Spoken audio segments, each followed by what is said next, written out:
Today, we're going to take a look at Psalm number 5. That's right, Psalm number 5. And I'm just going to read through it, and after I read through it, then we're going to go back and take a look at it. Okay, here it is. To my words give ear, O Lord. Give heed to my groanings. Attend to the sound of my cries, my King and my God.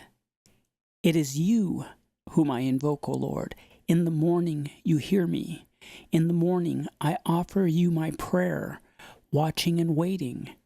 You are no God who loves evil. No sinner is your guest. The boastful shall not stand their ground before your face. You hate all those who do evil. You destroy all who lie. The deceitful and bloodthirsty man the Lord detests. But I, through the greatness of your love, have access to your house.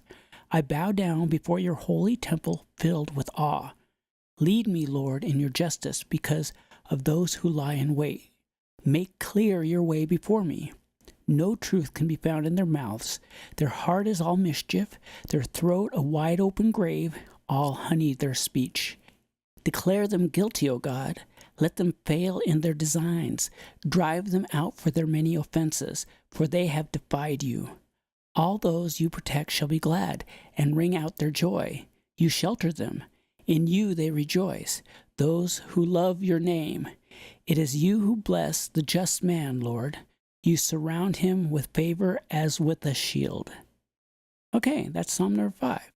When I read this psalm, I ask myself, what's going through the mind of the author of this psalm, which is ascribed to David? And I don't think this psalm is just about lying. I think it's specifically about slander. The writer of this psalm is being slandered by somebody, and he's crying out to the Lord for help.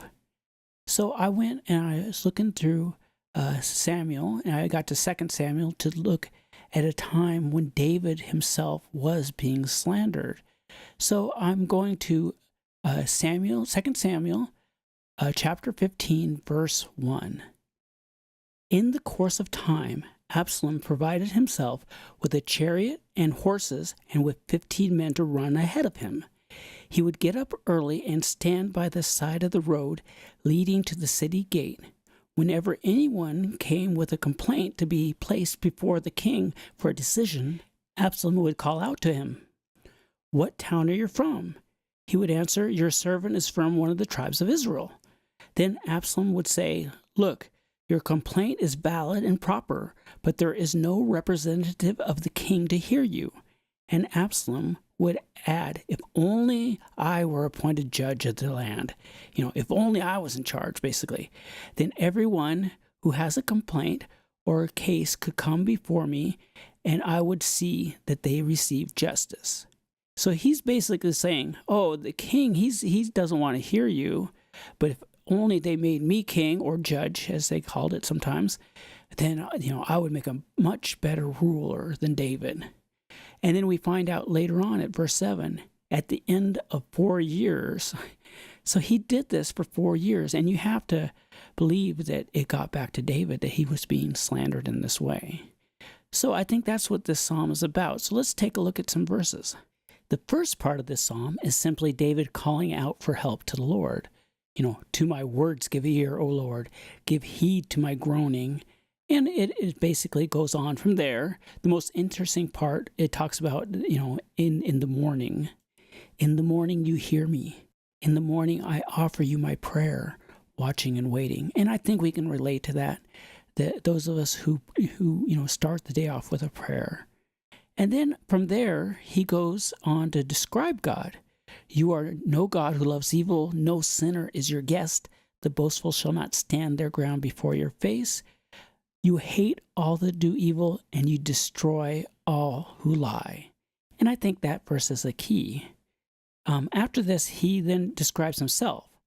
But I, through the greatness of your love, have access to your house. I bow down before your holy temple filled with awe.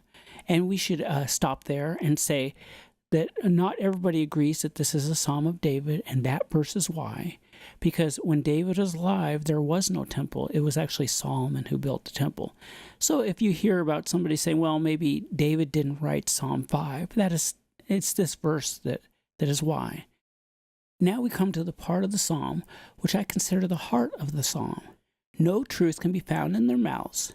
Their heart is all mischief, their throat a wide open grave, all honey their speech. And I really think it's that last part, all honey their speech, which really describes people who don't tell the truth. When people don't tell the truth, they say it in the most fascinating way that makes you want to believe them, and you get caught up in their story, their lie, and that's what makes it so dangerous, you know. So I think that's the heart of it, because the first part of the psalm, he's just crying out to the Lord, and then the second part, he's describing the Lord, and then he describes himself, but then he gets to the actual problem, which the verses I just read. That's the actual problem he's crying out to the Lord for. Somebody is lying about him. And then he says, declare them guilty, O God. Let them fail in their designs, you know. And so this is what he wants done about it.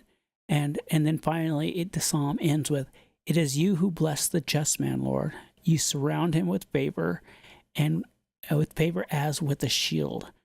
In fact, this psalm reminds me of a saying that a lie can travel around the world while the truth is still putting on its shoes.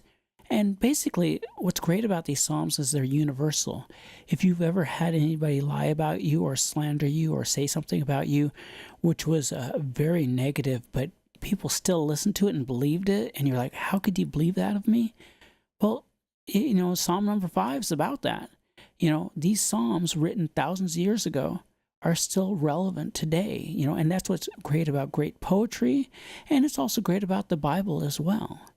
Anyway, that was Psalm number 5. I think a really good psalm, and I hope you enjoyed it, and have a blessed day.